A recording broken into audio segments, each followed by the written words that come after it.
Hey, what's up, everyone? Rose Brown, the accountant therapist here, and welcome to another Tax Tip Tuesday. We're moving along in tax season. We're now in March, so that's a great way that we've made. So tonight we're talking about we're addressing the question, what can I write off on my tax return? It is actually a very popular question that is asked every year. What can I write off on my tax return? But as you will see as I go through tonight's conversation, it's going to be more of a it depends kind of thing, right? So I need you to journey with me so that we can explore what those it depends look like, right? With that being said, I am the CEO of Brown's Advisory and Accounting Firm, where we provide an array of accounting services, including taxes, right? So preparation, the filing, the planning, the advisory, all of the above taxes, we do that. Of course, among other things. We are located in both Atlanta, Georgia and Philadelphia, Pennsylvania. And if you are ever in need of a consultation, you can definitely reach out to us through our website at www.brownsfc.com or send us an email at info@brownsaaf.com. All right, so just real quick, let me just touch back on what we talked about last week before we go ahead and jump into today. So last week we talked about tax credits for students. Now this is for any person that is enrolled in higher education, right? So even if you were a high schooler who was or you had a child who is in high school that was enrolled in higher education, you are still eligible for some sort of tax credit. The potential exists, right? So that's the American Opportunity Tax Credit or the Lifetime Learning Credit. So you have options, if you will, depending on where you are in that process of continuing education and the amount of money that you earn, all those sorts of good stuff. So if you want to learn more about that, definitely check out that video from last week so that you can, kind of be in the know. Right? All right. So the question of this live here is, what can I write off on my tax return? Like I said, it's a very popular and common question that I get all the time. And of course, folks are like, they want a straight answer. They want this as the answer. But of course, with anything in taxes, whenever a question is asked, the response almost immediately is, it depends, right? Because it really does depend on situations, the facts and the circumstances of the situation. So when we're asked the question, we say it depends, but then we follow up with another question to see if we can get a little bit more information to determine what the real answer to your question is, right? All right, so the way that I've broken down tonight is we're addressing this question from an individual and a business perspective, right? Because these are the two components that really it all depends on, right? Is the question being asked from an individual perspective or from a business perspective? So that's where we're going to take it from, okay? So I'm going to start with individuals because it's a little bit more straightforward under the tax code, right? And it's not as involved as businesses. So we're going to start with individuals.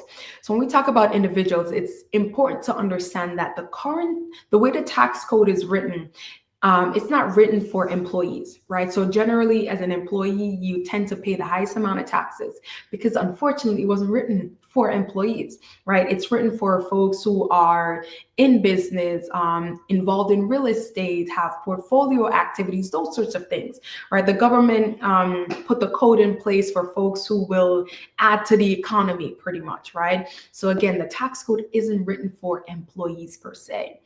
And under the current tax code, no employee write-offs are available, which is to say, if you incur an expense because of your job and you're not reimbursed for it, you can't write it off on your tax return unless you're a certain type of individual, right? So the ability to write off employee business expenses still exists, but in a very limited capacity. Only certain people can write it off. People like those who are armed force reservists, right? So it's a small pool of people. Most people currently will not be eligible to write off employee business expenses. Now, that's on the federal level, right? If you're in certain states, you have the ability to still continue to take a write-off or a deduction, if you will, for expenses that you incur as an employee that your employer did not reimburse you for. One of those states in particular is the state of Pennsylvania. But of course, as always, if you are going to write off expenses, you want to make sure that you keep track of them, right? Now, for folks who say you work from home, you're doing remote, right? Or you're driving for work. And when I say driving for work, I'm not referring to like Lyft and Uber drivers. I'm referring to the fact that you have to drive for a job that you work for, right? Unfortunately, you can't get a write-off for working from home or driving for work if you're simply just an employee. And again, an employee, you're clocking in on someone's job, you're kind of playing by their rules, right? The only way to be reimbursed for expenses related to these things as an employee is if your employer reimburses you, right? They give you the money back, and that's only if they have an employee reimbursement plan. So you'll want to check with them to see if that exists for you. Now, on the flip side, well, not really the flip side, but outside of being an employee, just as an individual, there is the ability to write off a few things, right? But it's not all things. So you want to kind of keep that in mind. There is this thing referred to as the itemized deduction, right?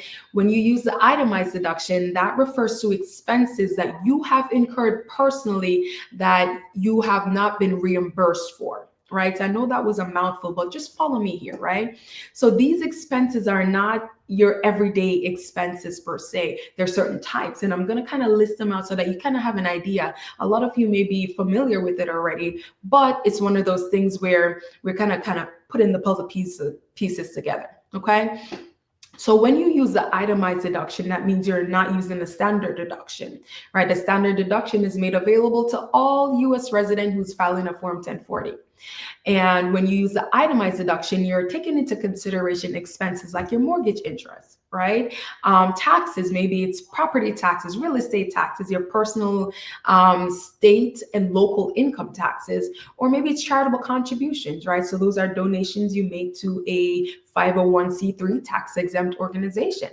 And then we have medical and dental expenses. So it's very specific expenses that you can itemize. And of course, if you don't have a lot of some of these things, they will be considered obsolete for tax purposes because of how high the standard deduction is right now, right? So you may incur mortgage interest, but it's not enough for you to itemize, so it becomes obsolete for tax purposes. All right. Now, the final piece under the individual umbrella of addressing the question, what can I write off on my tax return? I want to kind of flip it to say, who can I claim on my tax return for this piece here? Because I'm seeing a lot of people having dependency issue in terms of, hey, who can I claim on my tax return? You cannot claim everybody on your tax return. Keep this in mind when you're thinking about claiming someone on your tax return. Ask yourself the question. Did I take care of this person? Did I provide for their living needs? Did I pay for them to have a roof over their head, for them to go to school, clothes on their back, all these sorts of things? So you're to have a dependent on your tax return, you're taking care of someone, right? Now, yes, as singles, we're taking care of ourselves, but unfortunately, we're not dependents on our own tax return, okay? If you are married, your husband or your wife, they are not dependents on your tax return, okay? And you wanna make sure that the person that you are claiming on your tax return, you are related to them first and foremost. If not, you have proof that, hey, this person has been living with me and I've been taking care of them, okay? All right, so we're going to go ahead and switch gears as we've completed the individual aspect of addressing the question, what can I write off on my tax return? Now we're going to switch over to the business aspect, the self-employed aspect. And of course, it's one of my favorite because it's so involved. There's so much happening on this front, right? When we talk about businesses or self-employed, really we're talking about, hey, you're working for yourself. Right? You set the rules. You call the shots. Okay. You clock in when you want to clock in. You're good. Right? But ultimately, as a business or someone who's self-employed, your intent is to make a profit. Right? So in order to be in this category of being a business owner or owning a business, the intent that you have behind operating that business must be for a profit. If it's not, then hey, you have a nonprofit. It's not the same thing. Okay. So now that we've established that, to determine what you can write off on your tax return, if you're a business slash being self-employed, you must understand what is a business expense, right? So that's something critical for you to understand. And the IRS definition of this, and I'll break this down for you, is the expense must be both ordinary and necessary. So let's talk about what that means. All right, so for an expense to be ordinary, it has to be common, right, to most business owners in your trade, in industry. So if you are a painter, paint is pretty common, right? So you want to kind of think about your industry. What's going on in my industry? With somebody else with a business similar to mine be incurring this particular expense, right? And then the next piece is a necessary expense is one that is helpful and appropriate for your organization or your business. I like to think of it as it's an expense that is needed in order to enhance your business, whether that's to enhance the bottom line or employee retention, something to make your business better, right? Now, any expense that meets these definition here of ordinary and necessary can be deducted as long as it serves a business purpose. So you want to just kind of keep that in mind. And I know now it may be, hey, Rose, what are some examples of these expenses? And this is how we get into it, right? So some of these expenses could include your advertising and marketing. Are you paying someone to do your website? Are you doing promotional things on social media, right? Maybe your office expenses. Did you need paper, pen, printer, computer, those sorts of things? And then supplies. Now, supplies look a little bit different depending on your industry, right? But you want to think of it as this. Supplies is anything that you need in order to get the job done outside of what's going on in your office, right? So if you're a painter, you need paintbrush. You need paintbrushes, right? You need paint, you need these just different things, canvas. Those are supplies that you need in order to get the job done or in order to sell your product type of thing, okay?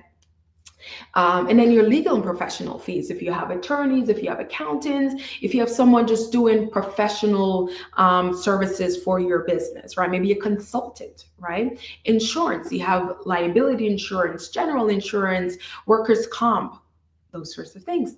And then meals, right? Under the current tax code, and I know they've changed it a little bit over the past couple of years during the pandemic and forward, but meals is back to being only 50% deductible. So even if you go to the restaurant, you spend $100, only $50 is deductible for tax purposes.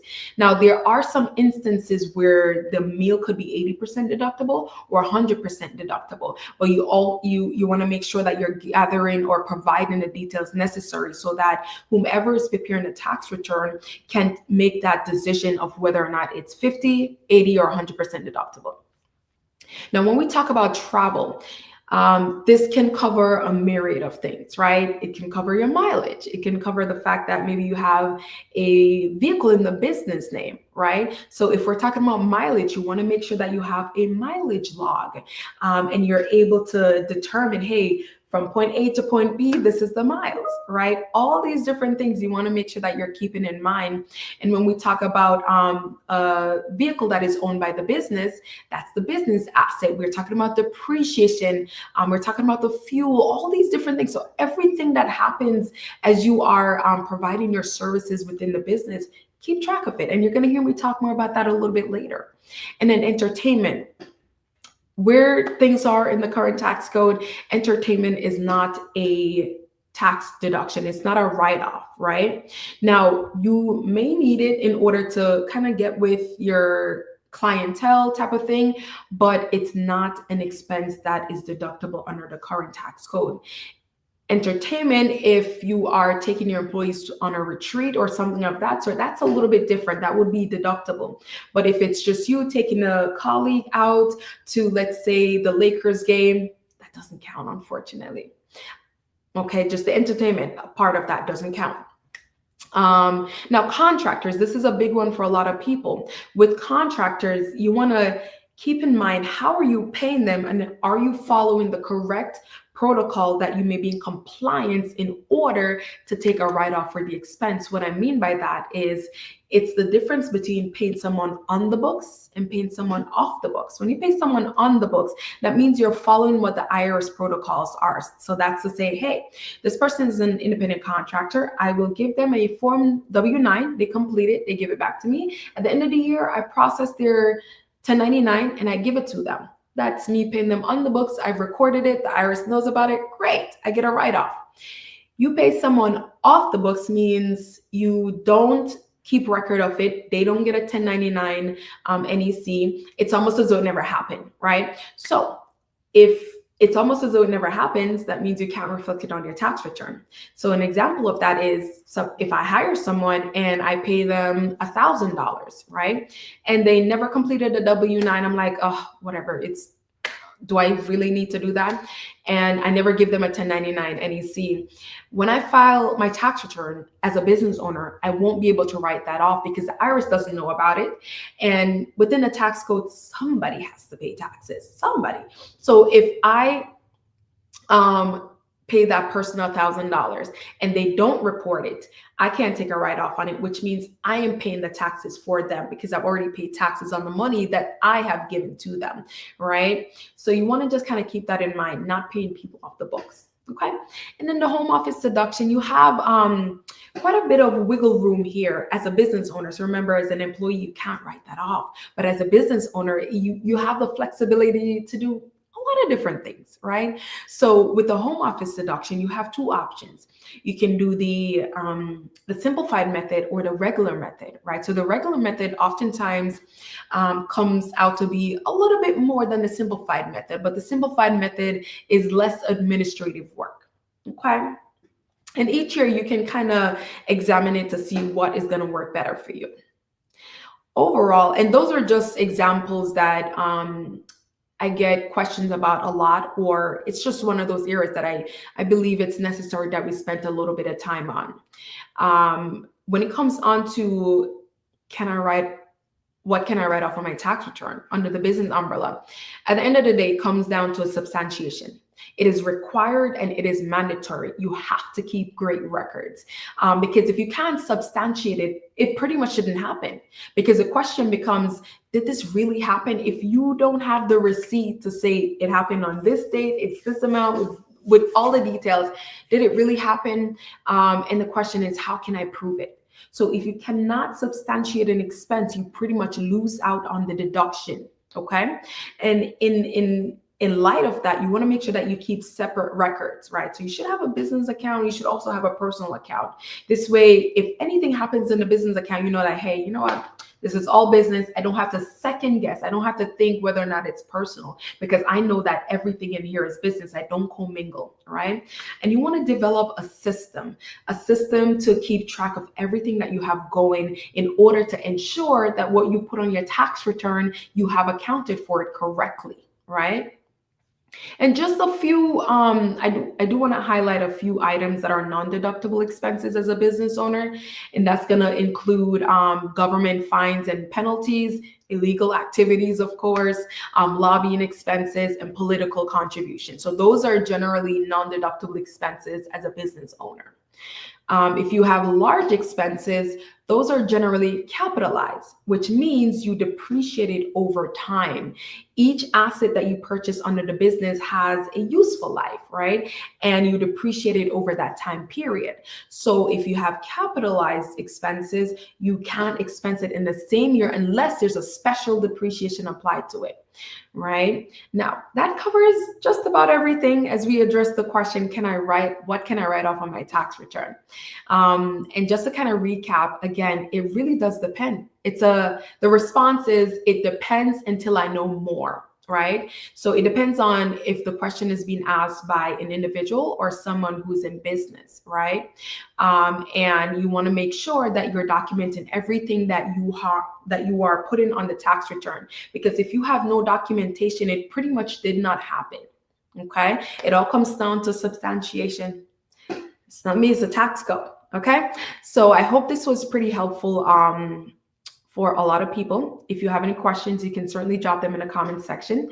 Don't forget to like, share, and comment, and let me know if there's a topic in mind that you want me to kind of break down on one of these Tuesday night lives. With that being said, my name is the Accountant Therapist, and it's been a pleasure. I will see you next time.